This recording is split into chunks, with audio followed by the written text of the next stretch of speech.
Hope everybody's having a great day, staying safe, staying healthy. Who's happy this morning? Give me some raised hands, give me some claps, give a little bit of a shake your ass in your seat. Come on, give me a little shake. You know, whenever you need a little energy, happy. Brandon team knows this song is fitting for a Wednesday meeting. There you go. Good morning. So whenever you need a little energy, you need to kind of change where you're at. You hear people always say, shake it out. But if you've been to an event with Tony Robbins, he has a guy named Joseph McClendon, and he says, you gotta shake your attitude a little bit. You know, just sitting in your seat, give yourself a little bit of a shake. Just kind of get moving, go with the beat a little bit, get some energy, change that attitude a little. So good morning, happy Wednesday. Coming at you live from Mi Casa. So we're doing our part to try and keep everybody healthy and safe, just because of the recent happenings with some people testing positive. So many of us have taken tests. Most of all of us are negative. There are some people who tested positive, as Craig sent an email out. So just give some respect to your fellow coworkers and colleagues. And if you have been exposed or you went to Naples, follow the protocol that he put out there. It's just respect. It's respect for everybody around you. I don't care what your opinions are on the virus, on the vaccine, on anything that's going around. Give some respect to your fellow coworkers and colleagues. And if you haven't had any of the protocol that he's had in place, stay out of the office. It's just something. I've tested negative and I have not had any issues, and I'm just doing my part and setting the example for everybody around me. I was in Naples and I want to make sure that I do what I can. Always available for every single one of you. If you need anything, please feel free to reach out and call. That's what's so great about Zoom, being on the phone, getting text messages and communicating. So that's our public safety announcement really quick. So just do your part and help everybody out. So I'm going to jump in really quick and show you a few things. Let's talk foreign investment. So you have heard Jeff and Craig and a lot of other economists talking about foreign investment and what does it mean when borders open up. So let's get an idea of what things were and what things are now to see what that potential door opening up means for all of us and all of you.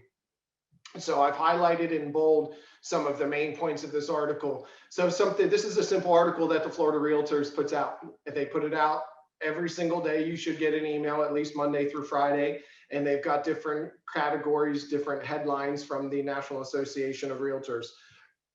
Excuse me. So these are great things to read, great topics to have, and great talking points for you with your consumers. If you need anything to ever post on, create video, create content, grab one of the articles and pull some of the information out of it, digest it, and then deliver it in your own message to your consumers. So let's take a look at this. NAR, it's the lowest level in a decade for foreign investment in U.S. existing homes. It's fallen 27% in volume to $54.4 billion. So foreign buyers bought 107,000 properties, down 31% in units from the prior year because of the COVID pandemic. So that led to a global slowdown. So for the 13th straight year, Florida remained the top destination for foreign buyers. 21%, 1 out of every 5 international purchases was made in Florida. Florida remained the top destination, even with everything coming down, and even when everything was peaking, Florida was the top destination, and they still are with everything coming down, dropping 31% in units. So Florida remained a top destination for foreign buyers with 21% of all international purchases. Look how many opportunities and options that these people have, and they're choosing Florida. 1 out of every 5 sales was in the state of Florida that was a foreign investor. So foreign buyers purchased $54.4 billion worth of U.S. existing homes from April 2020 to March 2021, so within that year. That's a 27% decrease in dollar volume from the previous 12-month period. So the dollar and sales volume are the lowest since 2011, when those figures were $66.4 billion and 210. That's the lowest that it was. And what was 2011? So 2011 was after a crash. Everything was really low, and ever since then, it's been a little bit of an increase. We've seen more and more purchases, and now we have another dip with foreign purchasers and foreign buyers. So just think of that, literally a 27% decrease in volume. So we stand to gain that much more potentially. Look at what happens when Florida keeps pretty much business open and operating as usual. We have more people coming here. Now what happens if borders are opened up a little bit? People are able to travel, people are able to bring money, people are able to come into the country, people are able to purchase, people are able to sell properties that they've had because they're able to visit them and determine that maybe they want to maximize right now and sell. They're just holding off until they're able to see their investment and see what it's worth for them to sell it by coming in person. So there's a lot that could potentially happen when all of this starts to open up a little bit. Foreign buyers who resided in the US as recent immigrants or who hold visas, they represent 60% of the dollar volume of purchases. So it's basically about half of the international or the foreign purchases are from people who already live here, that are recent immigrants or hold visas who live in the US. They're able to operate as normal. So basically 40% of the international buyers or foreign buyers are international and don't reside here. So we have, half of the people that typically are buying and selling in the state of Florida live outside of the country, and they can't come and travel easily. So there's another opportunity for people that once they're able to, they may visit their properties and open up and give more opportunities.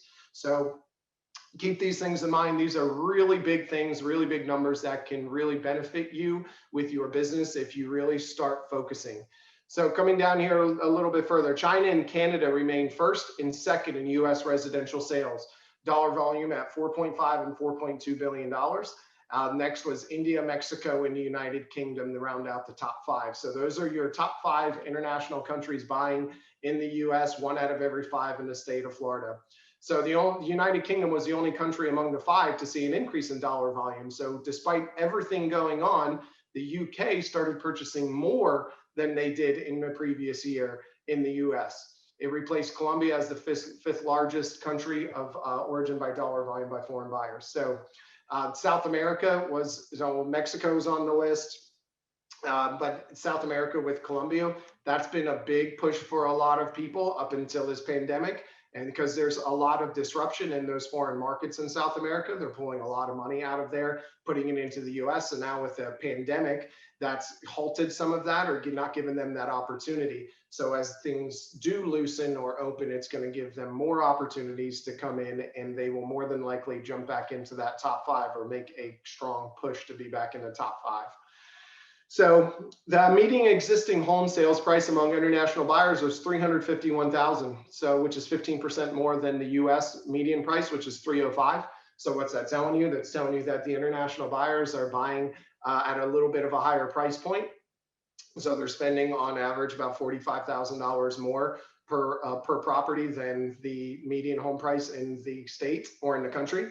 So, and at $476,000 per purchase, the Chinese buyers have the highest median price. Pretty crazy, isn't it? So let's go back and look at what the Chinese dollar was. So the Chinese dollar dropped by at least 50%. So they were buying $11.5 billion worth of real estate, and now it's only $4.5 billion. So these are big numbers that we stand to see some increases here. For the 13th straight year, Florida remained the top destination for foreign buyers, accounting for 21% of all international purchases. California was second with 16%, Texas 9%, and Arizona 5%. New Jersey and New York tied with 4%. That's a huge, huge thing for us. We have so many benefits to being in the state of Florida. But also when you start looking at the greater Tampa Bay area and why they should pick the Tampa Bay area over any of the other areas that are around us, there is so much to benefit from here compared to other cities. And for the longest time, the Tampa Bay area had some of the lowest median home prices than any other city that's out there. Look at Miami, Fort Lauderdale, Orlando, Naples, Sarasota, even places like Jacksonville. The Tampa Bay area had a lower median home price. And we have so much more to offer. And you start going through all of this, and you can see that we have a top 5 international airport 3 of the top 5 beaches in the country, the #1 rated beach in the country in St. Pete Beach by TripAdvisor this past year. We have 3 sports teams that have all won their respective divisions. 2 of them have went on and won the entire league, the Bucks, the Lightning, and then the Tampa Bay Rays. You got a minor league team in the Tampa Bay Rowdies that has also won their division as well. We've got corporations moving here, major financial corporations, major insurance corporations that are making this their home, and other corporations and small businesses that are coming here because of tax advantages that that exist in the state of Florida. And where else would you want to be? Do you want to spend $500,000, $600,000, $700,000 on a property in Miami, Fort Lauderdale, Palm Beach, or do you want to spend $300,000, $400,000, $500,000 in the greater Tampa Bay area and get a better value for it? So when you start looking at everything else, we've got an hour away from that 6-foot mouse. So you could come here and spend time with your family on one of the 3 top 5 beaches in the country, and drive an hour and 15 minutes and be in Orlando and take a family day and spend some time over there. You've got Sarasota, Siesta Key, 45 minutes away. Very easy access to a lot of everything that Florida offers. We have a military base. You know, in MacDill Air Force Base, it represents a good portion of the economy in the state of Florida. And so many members, I can't remember the statistic, but when we were looking at USAA, Navy Federal Credit Union, a good portion of the retirees mentioned and marked this as a final destination, the Tampa Bay area as a final destination for them when they retired, and they end up coming back here. So there's a lot of great opportunity. And when you pay attention to some of this, starts to get you excited. And now you have to position yourself for what are you going to do to put yourself in a position so that you can attract some of these buyers and also attract some of them as sellers, or potentially put yourself in a position where you can help them invest for their future and for yours to be able to purchase more property that's here. So 43% of foreign buyers purchase the property for a primary residence, and 65% purchase detached single-family homes and townhomes. Half of the international buyers, 49%, purchased a home in the suburbs, and 28% bought in an urban area. So nearly 50% bought in a suburban area outside of the city, outside of like downtown Tampa area, outside of downtown Orlando, downtown Miami. So nearly half of them are buying in the suburban areas. 7% of foreign buyers bought property in a resort area, down from 17%. So you can start seeing that some of the large resort area purchases that were 17% last year, they're coming down to 7% of the foreign buyers. So you don't have to be finding them these vacation homes, these resort type amenities. They are buying suburban homes. They're buying single family detached, they're buying townhomes, and some of them are even buying them for primary use as a residence. So keep this in mind. Lots of great things going on potentially here in the next months. I think the date was August 9th was the date that Canada said that they were going to loosen some of the borders and allow for more free travel for fully vaccinated people in and out of the United States and Canada. So that's as soon as August 9th, you can start seeing or anticipating some potential drive and push through our economy and through our area, especially since we represent 1 out of every 5 international purchases in the US, in the state of Florida. So what can you do?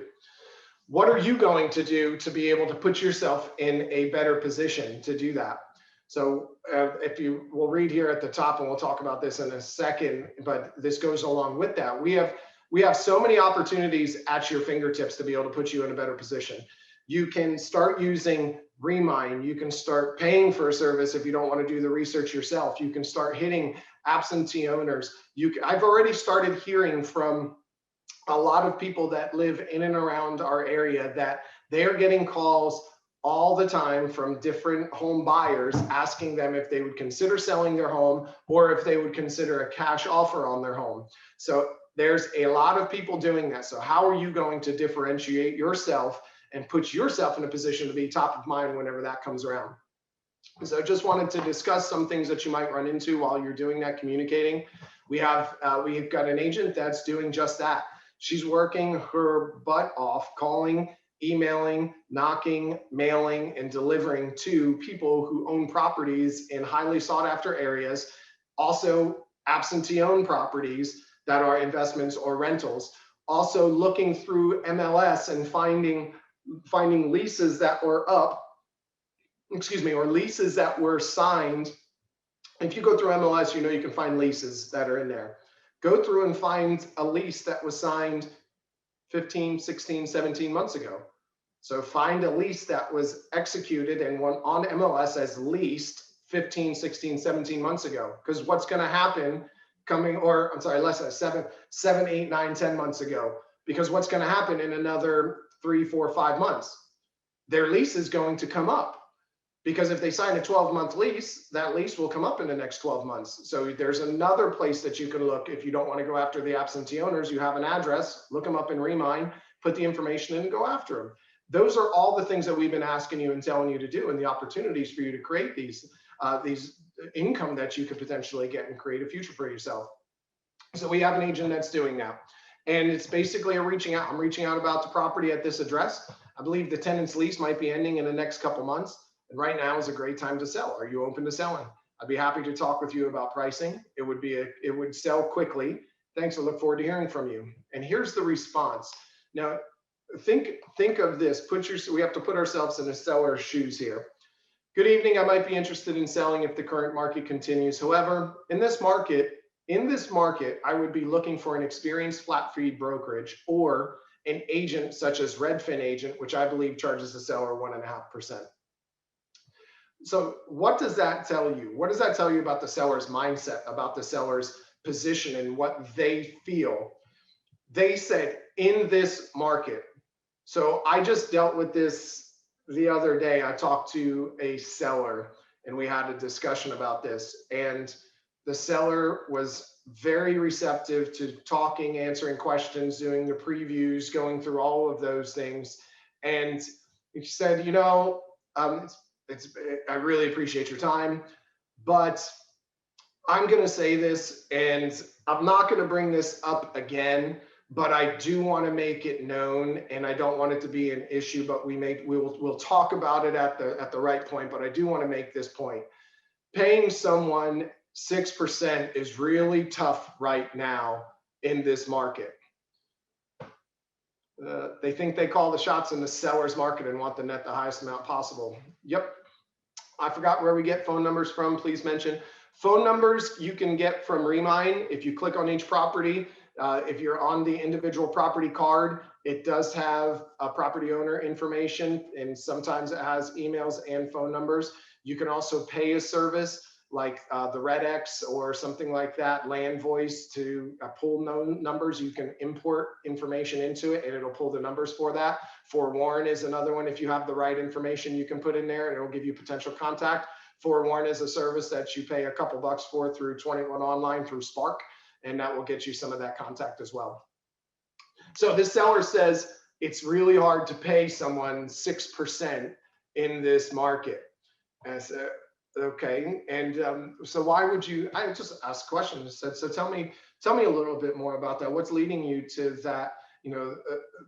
What's leading you to that decision or to that mindset? And he says, well, I mean, homes selling so quickly and selling for so much, it makes it hard for me to justify paying someone to do the job. I mean, I'm going to hire someone because I know that I need some help, but paying 6% just seems a little bit much. I said, okay, well. Said, I completely understand and respect that. I said, I absolutely understand that. And why wouldn't you want to see what opportunities you have to save some more money? But I would ask you to look at this, and what I'm trying to do is I'm trying to change the basis point. They're focused on what I pay. You're not worth it. What do I pay? You're not doing anything. How much am I paying? You're just putting it on the market. Why am I paying you? That's what he's focused on. He's focused on all of those things of us not doing and providing value, and I have to pay you. What am I paying you? So I just said to him, I said, that's definitely understandable. I can definitely see why you would want to, take that approach and see, why you wouldn't want to pay someone 6%. But I would ask you to, well, let me tell you just a little bit about the last property that we sold. I want to tell him a story because I want to put him into the situation, and I want him to attach to the seller in a situation. And I said, well, So let me tell you a little story about the recent thing that we just went through, and what we as agents are going through, because we hear this all the time. People are telling us, well, you guys have got to be killing it. You're making more money than ever, and that's absolutely crazy. You guys are, you're raking in the dough here. So, yeah, we are doing well. We're being compensated well for the work that we do, but also understand this. Our units aren't up that much more. Our units are up. It's more the sales volume, but we're doing 5 to 10 times the amount of work on every single sale that we do. I'll tell you, I manage about 110 agents, and every single one of them is absolutely exhausted. So with every buyer that we have, there's limited inventory. So normally when we can schedule 4, 5, 6 homes and go see them this coming weekend, the minute that a home comes on the market, I got to be in that home in an hour. I got to drop everything I'm doing. I got to drive out to see that home. We're going to go view one home. We're going to come back. We're going to strategize, do all of the work that needs to go into writing the offer. We're going to put an offer together. We're going to submit that offer. We're going to go the extra mile, call the agent, put a letter over to them, reach out to them again, follow up, go through all the process. And we're doing this 5 to 10 times for every single buyer that we have, when normally in a balanced market, we only have to do that maybe once or twice writing an offer, because there's not that much competition and there's a lot more inventory. So on the buy side, we're definitely doing 5 to 10 times the amount of work, spending 5 to 10 times the amount of money, and 5 to 10 times the amount of time with each individual buyer to make sure that we strategize and put them in the best position. And for you, sir, as a seller, I just want to say we're doing pretty much the same thing. We're doing 5 to 10 times the amount of work for every listing that we take, because people like yourself with that mindset of let me see if I can get a deal. And I completely get it and understand we're competing 5 to 10 times the amount of times with 5 to 10 times the amount of agents every single time. And then we're having to show them where the true value is and tell them stories, which I'll tell you in a second. And I also expressed to them 5 to 10 times the amount of phone calls, 5 to 10 times the amount of showings, 5 to 10 times the amount of offers, 5 to 10 times the amount of visits to your home. So, we're doing that much more work. So actually we're and I hate to say this, we're actually a little bit underpaid compared to what we were doing before. We were doing less work and making, a little less money, where now we're doing so much more work, but not making the amount of dollars that equates to the amount of work that we're putting in. So, well, just let me express to you what happened. We had a seller that was in a position where, they were advised by a broker who was a flat fee broker, because they wanted to see a flat fee brokerage or a Redfin type agent, which was a discount brokerage, that their home should list for around $399. And their home should go on the market at $399. The most recent sales were, $387, $399, $405 for homes that were a little newer. And so we talked with the seller and said, look, I think that's undervaluing it a little bit. We can look at what you have compared to the market. Went through the whole spiel with them, told them about how we put the property on the market for $415,000, which was more in line with where the value was. Talked to them about the strategy that we put into every single listing and the proven strategies and results we're getting from putting a property on the market and letting this seller put themselves in this other seller's shoes. So we're on the market at 415. We immediately, let me tell you what happens. We immediately receive offers within the first day. They haven't even seen the property because we won't open it for showings for a couple of days. Immediate offers of 420 and 425 and 430 and 435 immediately within the first day. Now you think to yourself, that's amazing. I saved money on the commission and I made $10,000 to $20,000 on the sale because we got multiple offers and buyers. Well, let me tell you the difference between a single agent such as myself and what we do. We positioned it on the market so that we had 3 to 5 days of marketing. And then we had the showings backed up from Friday, Saturday, and Sunday, got multiple offers by Monday morning. And by Monday morning, we were reviewing offers, and the highest offers were between 460 and 475. So while that seller was interested in potentially putting an additional 1.5% in their pocket that they saved, or just paying $300 to $500 and making $20,000 more, I'm telling you that we were able to put $30,000 to $40,000 more in that seller's pocket on the price, even though we charged 1.5% more. So 1.5% of $460,000 is what, about $7,400. So we charged you $7,400 more, but what I want you to focus on is how much more money we put in your pocket. I charged you $7,400 more to put $40,000 in your pocket. So really your net bonus with me of $34,000. Like that seems like a no-brainer, but if all you're focused on is how much you're paying me, how much you're paying me, you lose sight of how much you're going to put in your pocket. What is the most amount of money that we could put in your pocket? And that's what I want you to really focus on. I'm going to show you how we potentially could put $20, $30, $40,000 more in your pocket just by positioning, strategizing, and pricing this property correctly. Because what are people doing right now? People are trying to maximize the value. They're trying to get as much as they can out of their home. But in my opinion, it's very hard to underprice a home right now. I mean, obviously, if you substantially underprice it, you're going to cut yourself short. But I think it's very hard to underprice a home, but it's very easy to still overprice a home. We can run it up the flagpole, but if we go too far up that flagpole, nobody can see that flag anymore.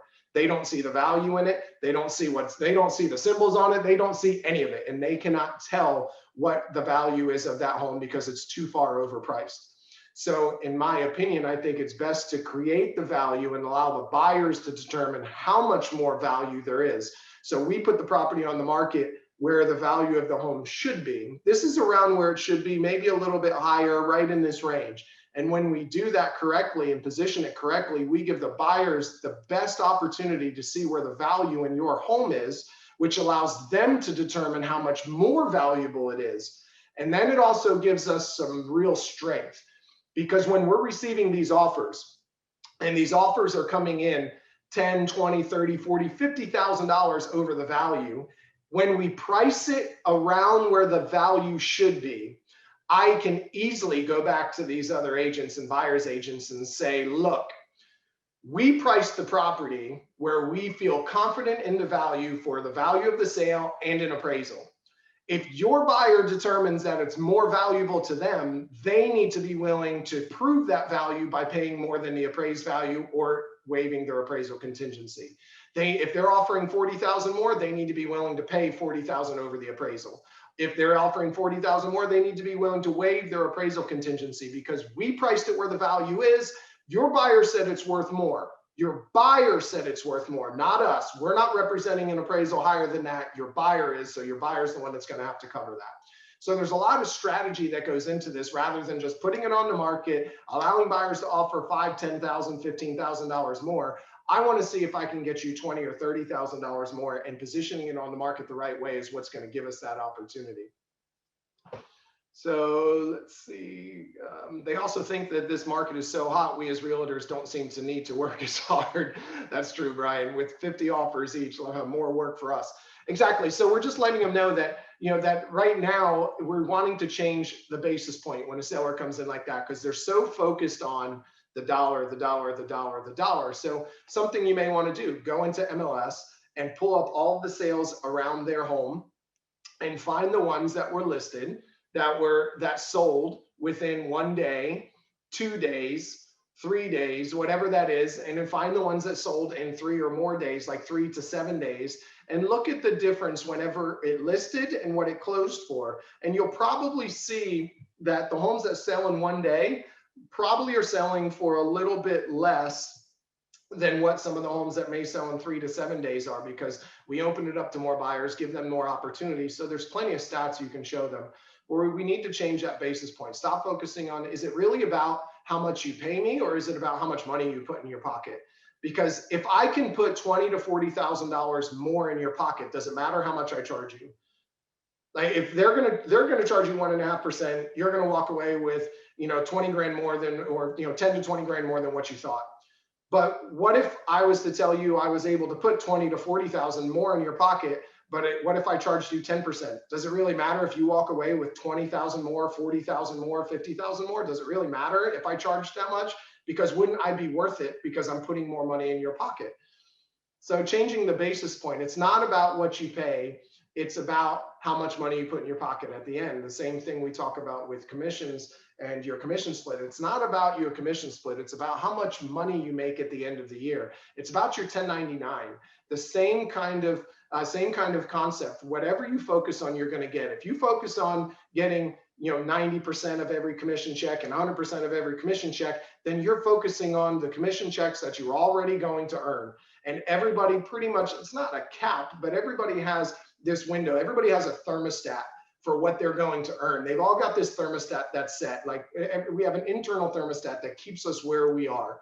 And just like inside your house, if you set it to auto and you put your thermostat at 75, anytime that temperature gets above 75, it's going to kick on and come to bring that temperature down. Anytime that you're a $60,000 a year earner and you get a good year and you earn a little bit more, your internal beliefs, your internal limiting beliefs, and your internal thermostat doesn't really like, because this is cool, but it's uncomfortable. Because what do I do with the money? Where do I put it? How do I invest it? I got to pay taxes on that. I've never had that much. I got to spend it. I got to this. I got to that. And you're going to bring that thermostat back down to where you're comfortable, which is the $60,000.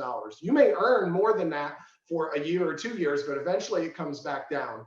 The same reason that 70%, it's 65 to 70% of lottery winners and 65, 70% of retired NFL players end up going bankrupt because they don't ever shift the mindset. That internal thermostat keeps them on this level here. So, that concept, if you focus on the commission split that you have and not about what you're earning, you're focused too much on the small numbers, and you're only ever going to earn what you earn every single year for the most part. You can work and work and work, but that internal thermostat's going to bring you right back down.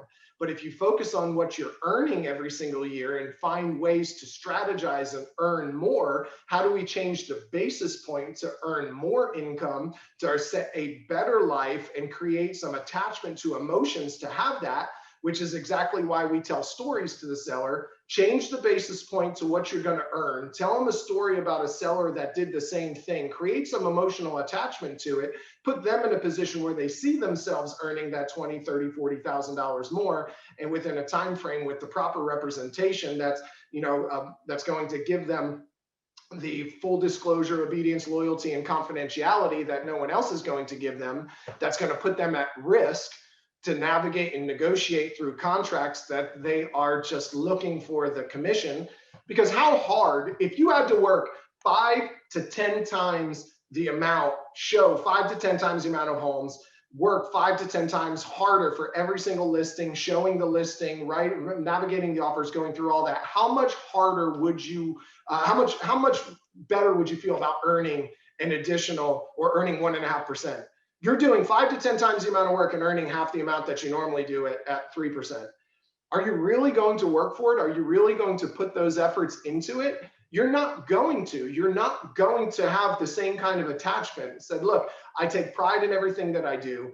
Earning a full commission on this. We are not a discounted brokerage, and I'm going to show you exactly why. Please watch this 6-minute video. Please sit down. Let me show you the difference between single agency. Let's review these 11 questions that we have on here. And yes, 100% of nothing is still zero. So if you don't even give yourself the opportunity to earn the additional $20,000 to $40,000 that we potentially could put in your pocket, you really stand, you're really losing out. So the value of C21 Beggins provides outweighs the cost. Absolutely. Discount brokerages will bring you discount services and buyers. That's right. And discounted knowledge. That's right. So, just setting yourself apart in that way, creating a sales experience for them, which is really about connection. Mike says, my neighbor went with an agent listing for $50,000 over real market value at 4% commissions. Ended up closing for $78K below listing. Yes, they paid 2% less in commissions, but they left at least $30K on the table. Agent just listed on MLS, no showings, no open house. And that's what I mean by you can overprice a home right now in this market, but it's difficult to really underprice it. So we had a listing that went on the market that was, in my opinion, the price was a little bit low. But like I said, in this market, it's difficult to underprice it. And it was priced around 250, 255. We probably could have been around the 270, 275 mark. But as a strategy, putting it in lower, we got, this is the one Craig's been talking about, 100 offers and had over 125, 150 showings over it over 3 days. I mean, that's a lot. And the price went significantly over. So even though you showed them, hey, here's value in this property, there's a tremendous value in this property. How much more valuable is it to you, Mr. Buyer? 10, 20, 40, 50, $60,000 over the value they come in. And they're going to show you how much more valuable it is, because look at the emotional attachment that they have.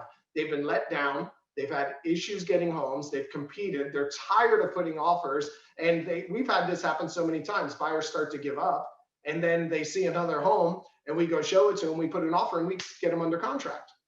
So it's about making sure that we provide this experience to them. So let's see what else we got. Now, if we introduce a commission cap, I wouldn't be mad. The old saying, penny wise and pound foolish, I think they're saying so much money when in fact they're leaving a ton on the table. That's correct. They're focused, and that's changing basis point. What you focus on, you will feel. If you are so focused on what I have to pay, what I have to pay, what I have to pay, what I have to pay, what do I got to pay, how much do I got to pay? Now, put this into your normal life. If you're so focused on all the bills I got, how much I got to pay for the bills, what do I got to pay for my car, what do I got to pay for this, how much do I got to pay for that, and you're not focused on what can I do today to earn more income so that I feel more comfortable anytime a bill comes in and I can have more freedom from that stress. It's a shift. It's changing the focus, changing the basis point. And if you can learn to do that with a seller, it's going to make a world of a difference. Change the basis point, create an emotional attachment to the outcome that you want to get them to, tell them that story that puts them into that position, and we create that flow, that nice sales flow, using a script, going through the process, a proven process. That's why the personality styles and personality test is so key, because you have to know who you are. Once you know who you are, you also know who you're not. And that's okay. The same thing with a seller. It's okay for a seller to be an S, a C, a D. Whatever you are is what you are. That's okay. And it's okay if you're not something else too. That's fine. It has nothing to do with a label or them being wrong, them being right. It has nothing to do with that. It has everything to do with understanding. If I understand that they're a C personality, I may not focus so much on the story. I'm going to tell them a quick story. I'm not going to really dive into it. I'm going to pull stats. I'm going to show them stats of homes that Century 21 Beggins has sold that shows that we've sold homes for this much more. I'm going to give them the connecting story really briefly for each one of those. I'll reach out to the agent and find that. I'm going to give them all of those statistics to allow them to look through that. I'm going to give them all of the information on the neighborhood. I'm going to give them all of the absorption rates, and letting them know what a month's supply of homes is and how quickly it should sell. So pricing it too high is going to put us in a position, and we'll show you exactly why. Please look at these numbers. I'm going to give them all of those things. So when you understand who you are and who you're not, you understand how you need to change and tweak and tune up and tone down things so that you can connect with a seller a lot more clearly. So you can connect with them and communicate with them. Give them the utmost respect, which is communicate with them the way they communicate. And if I communicate with them the way they communicate, that's also the way they understand. So if I'm able to communicate them with that, they're going to understand what I'm saying a lot more clearly and see the value in what I provide, where I might as well be talking a different language. If I've got a C personality and I'm over here and all I'm doing is telling stories and I don't have anything, any data, any information, any specific questions that I want answered that I need them to follow through or anything, I'm going to lose them. I might as well be speaking a different language. And it doesn't matter what I tell them about changing basis point or anything like that. I didn't make that connection and I didn't get on the same page with them, and we weren't writing the same story from this point. So first, when I get in there, I got to connect with them. I got to get on the same page. Once we're on that same page, then we can start writing the story about their home, because I know how they communicate. I know how they talk. I know the language that they need to understand. And I know once I've asked them the questions of the pre-approval, the seller's pre-qualification, I understand some of the basis points. I understand some of the pain points. I understand some of their motivation. So I can start talking their language and dropping in motivation for them. So this right here, trying to show them what the value is and going through that, we need to change the basis point on the seller and find a way that we can communicate with them and get in front of them. So potentially asking a few questions and trying to understand what their motivation would be. and trying to get again, changing the basis point, asking questions that's going to deliver us into a different topic that's not how much you pay, how much you paid me, how much you paid me. Then you can tell them that in this market, we've been able to show that listing with a full service brokerage that's a single agent who has a fiduciary responsibility to you, we've been able to put anywhere from X amount of dollars more in a seller's pocket, regardless of what they paid. And comparing to discounted brokerage, they may save 1.5% in commission, but they leave $20,000 to $30,000 on the table because of the strategy and positioning on the market that we take as a full service brokerage. So there's a lot of different strategies here, but I would want to know, try and get some questions out of the way from this seller. Good. All right. So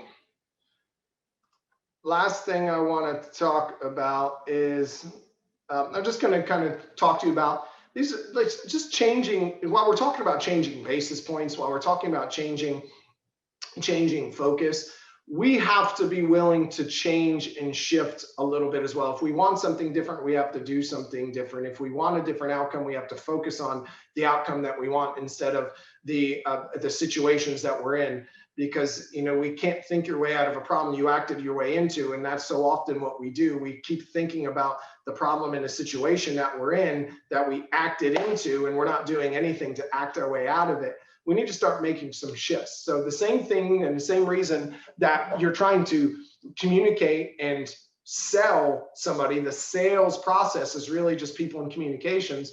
You have to do this with yourself too. You have to be able to communicate with yourself. Some of the greatest conversations you're going to have and most impactful conversations you're going to have are going to be with yourself. So here's just a couple of points. I went over a few of the, these are some of, Jack Canfield has a great book called Success Principles. And it's just great little principles that we forget about, and that we focus so much on the minutia of daily life that we forget about the actual principles that we should be following and things that we should be focusing on. And a lot of shoulds. I should do this, I should do that.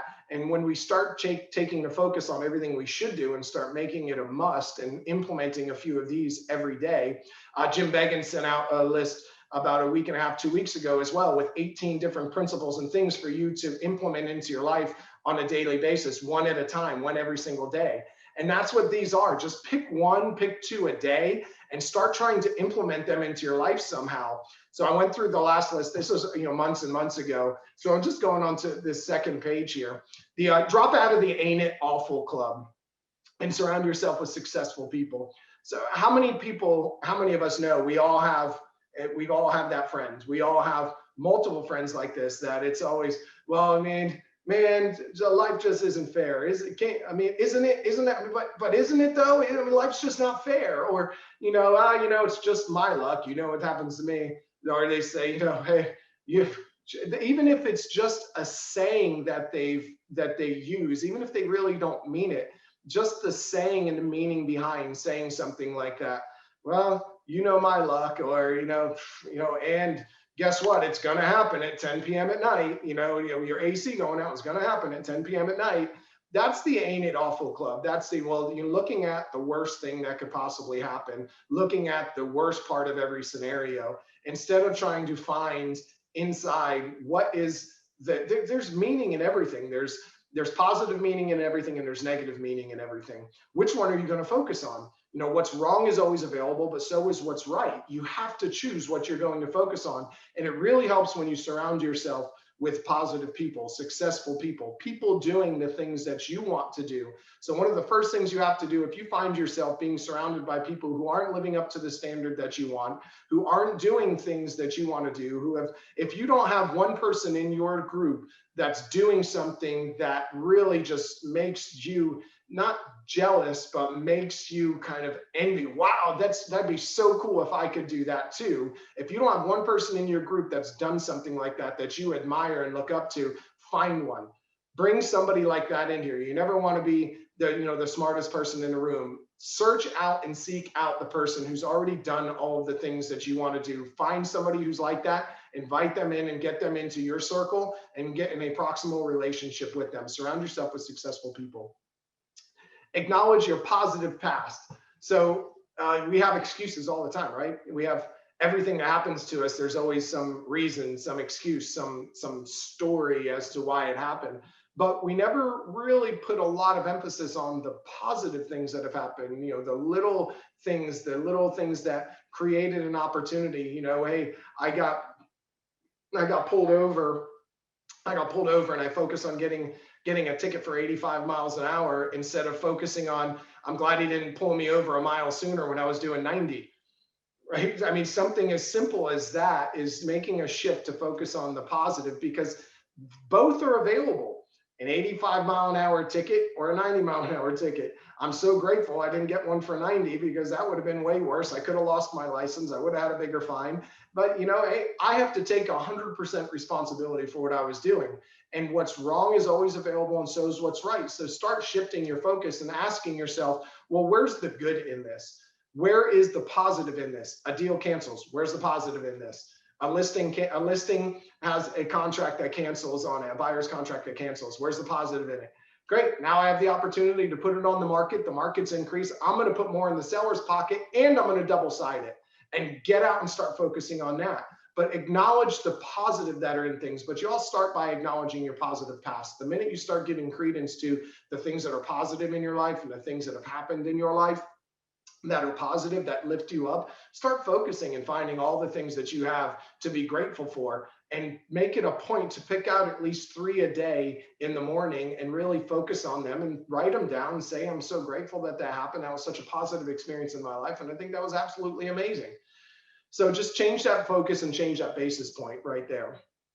And keep your eye on the prize. Why do we have goals? We got to focus. We have to have some type of focus. What you focus on, you will feel. And again, if you focus on the negative, if you focus on things falling apart, and if you surround yourself with all of those kinds of people, and you don't keep your eye on that prize, you don't keep your eye on the outcome and the goal that you want, you're going to lose sight of it. And it starts to slowly slip away, and you end up reverting back to habits that you already have. And that's all they are, is habits. Your body's just trying to go back into a easy, comfortable state that it was always doing, which is just a habit. So keep your eye on that prize and keep pushing every single day. Clean up your messes and your incompleteness. It's called an irritation list. So we all have those things. We walk into a room and you see the picture is a little crooked, or you walk into your garage and it's a mess and you've been wanting to clean it up. You've been wanting to move the furniture around because you just don't like the way it is. Clean out the refrigerator, reorganize the pantry, little things like that. In your office, I need to put this here, do that there. I need to create a schedule. So we all have an irritation list. Take some time. I'm not asking you to focus on it. I'm asking you to sit down and focus on what are those little irritations and start writing them down. And then take one of them a day and just start checking them off. Get rid of the small little irritations that are there, because every time you walk into your house and you walk in through your garage and you see the garage that's like that, it's an irritation. It's a possible opportunity to shift you off balance where you were. So just write down, clean up the little incomplete things, clean up the little messes, clean up your irritation list that you have. Take 1 a day, 2 a day, and just knock them out and get them done. And focus on that. Number one, that's going to create some success. So if you're able to get through these things, you haven't done them, you haven't got them done, but in the minute that you do them, you're going to feel this sense of accomplishment. And every time you walk by it, you're reminded, and then acknowledge the positive past. Well, look at what I've done. I actually committed to doing that and I got it done. It just creates an opportunity, little tiny opportunities for you to have a different focus and a different shift. Complete the past to embrace the future. So there's this saying, and it starts off and says, at last, the past has passed. But that's an internal dialogue within you. You have to get to a point where you're able to say, the past has passed. I can't live in the past. Can I change the past? But what can you change? You can change the meaning that you associate to the past. That's the only option you have. It doesn't mean that the past didn't happen. It doesn't mean that something horrible didn't happen or something bad didn't happen or you didn't have a bad experience. It doesn't mean that it didn't happen. It just means that you're choosing to reframe it and try and complete that part of your past and reframe it into a different positive sense and say that at last, that past has passed, and reframe whatever that means to you and embrace the future opportunities that you have, because the past things that have happened to you are just causing It's the fight or flight. So something happened. Now your body and brain remember that, and you have a fight or flight moment for what you're looking for into the future. That's my favorite one. There's a reason why the windshield is larger than a rear view mirror. What if you tried to go driving into your future, staring in your rear view mirror? That's how the statement goes. The past, that's it. The past is like a home I lived in as a kid. I don't live there anymore. So there's another saying that says, if you come in, it's like, yeah, you can come and try and break into my house to you break into my old house and steal whatever you want. Why? Because I don't live there anymore. You can go and take whatever you want. I don't live there anymore. Number 6, face what isn't working. So you have to be willing to have some acknowledgement and sensory acuity to measure what's going on in your life, in your work, in your business, in your relationships, and you have to face what's not working. What do we even do this physically? We avoid the things that aren't working, or the things that, like most of the time, a lot of times for some of us, it's relationships. It's, whether it's with a spouse, with a kid, with colleagues, with whatever it is, we avoid those things. We just want to avoid those people. We even do it to the point physically. If you're faced with it, you will see the eyes look away, or you will see the face, the whole head will actually turn when you get to a point. You try and avoid it. You have to be willing to face what isn't working, because that's where you're going to start solving some of those little things. The irritation list, same kind of concept. Be willing to face what isn't working. Let's start looking at, what am I doing that's not working, and what could I do today? What's one thing I could do today to put myself in a better position with this situation? Whatever that is, ask yourself a more empowering question of, what can I do today that's going to put me in a different position so that I feel better about this current circumstance? Embrace the change. Change is the only thing that's constant. It's the only thing that that you can count on that will always be there is change. Things are always going to change. And right when you think you got it figured out, things are going to change. They're still going to change. But change isn't always good. Change isn't always a good thing. Some people change and their body changed, but they gained weight. So, change isn't always a good thing. So whatever you're focusing on, you're going to feel. So if you have a lot of change going on in your life and you're not taking control of it, then we need to start focusing on, what change can we embrace? What are the things that I can do? I can create some change in my day-to-day activities instead of allowing my day-to-day activities to create the change for me, and then I'm just managing them as a circumstance. I want to be the creator of my life rather than the manager of my circumstances. So embrace the change and start trying to see, what are the things that I can create? What are the changes that I can create in my life? Transform your inner critic into an inner coach. Reframe and asking empowering questions. This is a real key. So asking yourself an empowering question rather than a limiting one.